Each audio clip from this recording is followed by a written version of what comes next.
Berbicara mengenai masalah COVID-19, semua terdampak, Mbak. Tidak hanya di Indonesia, di belahan dunia, perusahaan-perusahaan besar juga terdampak, termasuk saat ini PT yang sedang dinaungi oleh Mbak Yeni sendiri di Garuda Indonesia, begitu ya, Mbak ya. Mungkin bisa diceritakan bagaimana kondisi sebenarnya yang saat ini sedang terjadi di sana, Mbak Yeni?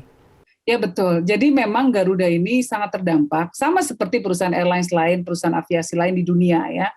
Karena perusahaan aviasi, perusahaan perhotelan, restoran dan lain sebagainya, bahkan juga UKM juga banyak terdampak ya. Tetapi sebagai perusahaan yang memang fokusnya mengangkut orang, ketika orang sudah tidak bepergian lagi ya tidak otomatis tidak ada pendapatan sama sekali.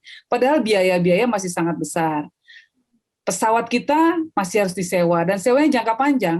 Artinya kalau kontrak jangka panjang dilakukan misalnya penandatangannya berapa tahun, ya tiap bulan harus kita cicil walaupun kita nggak bisa terbang. Nggak ada pendapatan, tapi cicilan jalan terus. Ibaratnya ini kalau pengemudi ojol ya keburu nyicil motor, tiba-tiba dia kepleset patah kakinya, nggak bisa menjadi pengemudi ojol, tapi kan cicilan tetap jalan. Nah sama nih Garuda kira-kira seperti itu. Tapi biayanya jauh lebih besar sekali bisa triliunan setiap bulannya. Nah ini yang sekarang sedang mengancam Garuda. Nah kalau di negara lain ada banyak perusahaan aviasi, perusahaan airlines yang bangkrut. Sudah bangkrut tutup, Thai Airways misalnya di Thailand, bangkrut saja deh, sudah. Semua di PHK. Atau ada yang masih selamat sampai sekarang karena diinjeksi dana oleh pemerintah. Nah, untuk kasus Garuda ya memang injeksi dananya ya tidak terlalu besar, kurang untuk mencukupi operasional yang begitu besarnya. Namun kami menyadari bahwa memang pemerintah fokusnya harus kepada hal-hal yang sifatnya menyelamatkan manusia dulu, pesawatnya belakangan. Menyelamatkan manusia artinya apa? Ya, manusia Indonesia perlu vaksin, manusia Indonesia perlu bansos dan lain sebagainya. Ini yang harus difokuskan dulu gitu. Nah jadi, tapi di sisi lain ya Garuda ya terpaksa harus tertatih-tatih, ya terbang dengan rugi terus-terusan. Sampai-sampai rela-rela Mbak Yeni juga berani tidak dibayar begitu ya, tidak digaji. Bukan masalah berani sih Mas ya. Terpaksa, kasihan sama perusahaan kan. Dari awal pun sebetulnya kita sudah membuat kebijakan gitu ya, direksi dan komisaris buat kebijakan kita semua potong gaji. Dari awal jadinya ya memang sudah kerja keras kira-kira gitu. Berapa lama itu Mbak? Apakah sampai kondisi pandemi berakhir atau bagaimana? Ya kita berharap bisa segera, begitu pemasukan Garuda pendapatannya sudah mulai bisa naik lagi, maka tentunya kita bisa membayar biaya-biaya ya, salah satunya tentu biaya pegawai. Betul. Nah, kalau belum bisa membayar ya harus sabar. Yang penting kita berusaha dulu melakukan restrukturisasi. Artinya hutang kita tetap harus dicicil. Kondisi seperti ini Mbak Yeni, ini apakah memang benar-benar pure ataupun murni dari kondisi pandemi COVID-19 atau memang ada PR-PR sebelumnya yang harus diselesaikan nih? Jadi berbarengan nih Mbak. Iya. Jadi ini ibarat orang yang rentan kena COVID itu adalah orang yang punya komorbid tinggi, jadi punya penyakit bawaan, kan kira-kira gitu. Iya masuk, iya. Lebih gampang kena COVID, sama seperti Garuda. Jadi ini Garuda sebelumnya ada penyakit bawaan begitu ya? Ada penyakit bawaan memang. Salah satunya adalah kontrak-kontrak pesawat yang syarat KKN di zaman dulu, sehingga kita membayar leasing pesawat tuh tinggi sekali harganya. Gitu. Jadi kalau pesawat lain atau airlines lain bayarnya murah, kita lebih mahal. Tapi memang sebenarnya, walaupun tidak ada kondisi pandemi, komorbid itu bisa disembuhkan, Mbak? Komorbid itu seharusnya bisa disembuhkan dengan cara renegosiasi, ya. Tetapi begitu ada COVID ini ya jadi langsung tewas lagi, hampir lah. Ini sudah pakai tabung oksigen ya, Mbak ya? Sudah pakai tabung oksigen belum lah ya. Selama kita ini masih mengencangkan tali pinggang itu tadi nggak bergaji dulu. Iya.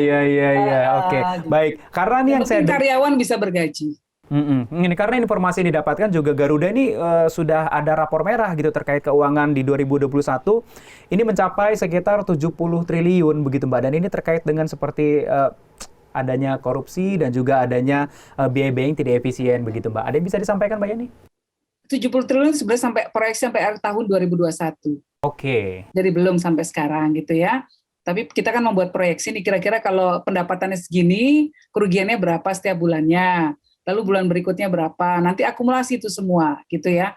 Dan Garuda memang sebelumnya memang menerbitkan surat utang. Garuda memang meminjam uang kepada kreditor untuk membiayai berbagai macam ekspansi bisnisnya. Sebenarnya ini hal yang lumrah, Mas. Korporasi besar itu banyak meminjam uang supaya apa? Supaya bisa meluaskan bisnisnya. Kalau bisnisnya lebih luas, lebih ekspansif gitu ya, untungnya lebih banyak. Nah, selama bisa mencicil, nggak ada masalah, memang ya begitu. Begitu kena pandemi, nggak bisa nyicil, nah itu masalahnya. Kalau tidak salah ada berapa pesawat yang total dari keseluruhan, Mbak? Dan saat ini yang beroperasi ada berapa yang aktif? Kita itu kontrak pesawat kita yang kita tanda tangan ya, sebagian diantaranya memang hasil dari kontrak-kontrak berbau KKN di masa lalu itu ya, itu sekitar 143. Nah sekarang kita hanya memakai 40 pesawat. Bayangkan ada hampir 100 pesawat tidak bisa kita pakai gitu ya, dan tapi kita tetap harus bayar sewanya setiap bulan. Nah tentu dari sini saja sudah bisa terlihat betapa beratnya beban keuangan Garuda. Jadi yang sekarang coba kita lakukan adalah melakukan negosiasi dengan para kreditor, dengan para lessor, orang yang perusahaan yang meminjamkan pesawat itu loh. Nah jadi itu yang dilakukan, semoga bisa mendapatkan harga yang jauh lebih baik gitu.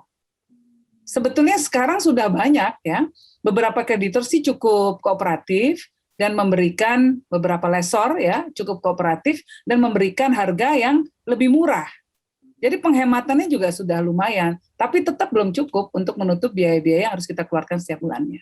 Oke, baik. Mbak Eni, ini tadi saya juga sempat mencari informasi terkait dengan Garuda begitu ya. Opsi-opsi penyelamatan untuk Garuda ini kan sudah banyak dilakukan ya Mbak Yani ya, termasuk ini pemerintah memberikan pinjaman modal, kemudian juga mengambil jalur hukum perlindungan kebangkrutan untuk menstrukturisasi Garuda. Kemudian ada merestrukturisasi Garuda dan mendirikan perusahaan maskapai baru. Dan ini nih, Garuda dilikuidasi dan sektor swasta yang dibiarkan untuk masuk. Ini berarti maksudnya akan lepas dari BUMN atau bagaimana, Mbak? Ada 4 opsi. Opsi yang pertama, pemerintah kasih bantuan dana supaya bisa tetap bergulir, kita tetap biasa seperti dulu, bisa bayar biaya-biaya dan lain sebagainya ya.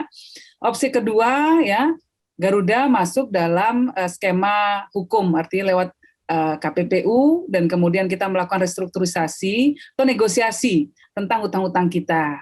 Nyicilnya gimana nih, berapa tahun nih, lalu kepada siapa saja, kira-kira seperti itu ya.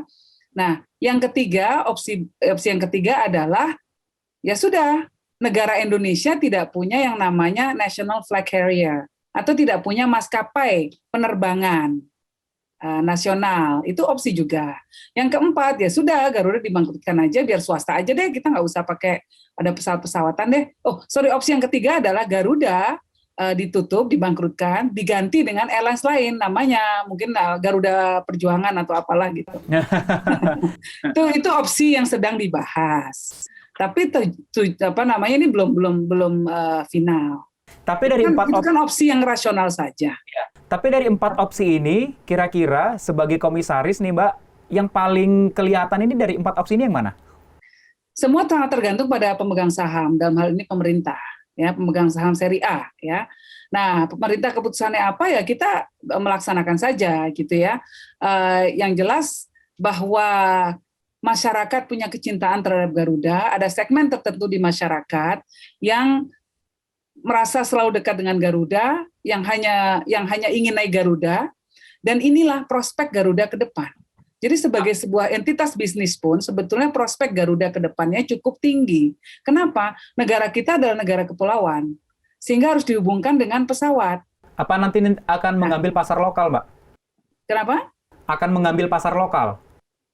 Pasar lokal, Garuda kan memang ada pasar domestik dan ada pasar internasional. Aha. Ya kan? Nah, secara domestik Garuda sebetulnya untung dari dulu.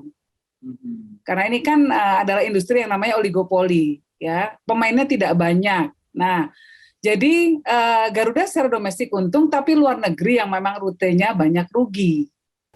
Nah, ruginya hampir setara dengan keuntungan dari domestik. Nah, kenapa kok rugi internasional?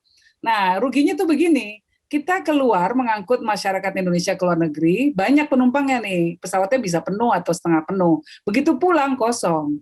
Iya. Jadi rugi di sana gitu. Nah, ini trafiknya yang belum bisa kita perkuat lagi.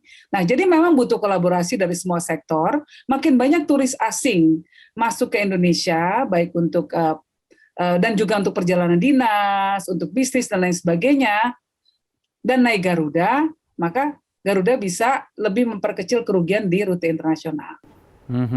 Baik, sebelum saya akhiri terakhir Mbak Yeni, kira-kira untuk melakukan penyelamatan bagi karyawan-karyawan di Garuda Indonesia yang tinggal saat ini, tersisa saat ini, terutama untuk para flight attendant, pramugara, pramugari, pilot dan sebagainya, apa yang dilakukan Mbak? Ya, ini sekarang semua sedang dibahas ya oleh direksi, opsi-opsinya apa saja. Kami sendiri dari komisaris mendengarkan masukan dari berbagai pihak. Tadi saya juga ketemu cabin crew, kemarin juga ketemu dengan asosiasi pilot misalnya gitu ya, mendengarkan perspektif semua pihak. Nah, ini semua kita mencari langkah-langkah kreatif, langkah-langkah terobosan yang baik, terutama untuk memastikan kelangsungan hidup usaha dari perusahaan, dan juga memastikan bahwa karyawan bisa baik ya. Dan ke depan memang kalau misalnya salah satu opsinya adalah Garuda melakukan downsizing atau armadanya diperkecil karena COVID, tentu memang konsekuensinya adalah jumlah pegawai pun akan disesuaikan. Kan nggak mungkin nggak ada pesawatnya, ada pilotnya kan gitu. Tetapi itu semua harus dalam skema yang manusiawi. Harus dalam skema di mana karyawan Garuda yang telah bekerja dengan sepenuh hati untuk Garuda harus kita perlakukan dengan baik, ya, harus kita hormati, ya, dan mungkin bisa diberi pesangon yang menarik. Kalau memang pada akhirnya endingnya akan seperti itu. Tapi sedapat mungkin kita coba terus untuk melakukan restrukturisasi, untuk melakukan negosiasi, sehingga Garuda bisa tetap terbang dengan baik. Ya, gitu. Kita berharap doa dari seluruh rakyat Indonesia. Kita berharap kondisi pandemi ini cepat berakhir dan bisa teratasi, terutama dengan maskapai kebanggaan kita Garuda Indonesia ini bisa kembali terbang dan mengudara lagi begitu Mbak Yeni ya. Amin, amin, Terima kasih sekali sudah bersedia bergabung bersama kami di program Meet the VVIP Jak TV Mbak Yeni. Sekali lagi terima kasih dan demikian pemirsa perbincangan saya bersama dengan Mbak Yeni Wahid, putri dari Presiden Republik Indonesia keempat sekaligus yang saat ini menjabat sebagai Komisaris Independen PT Garuda Indonesia. Saya Isakan pamit sampai jumpa. Terima kasih.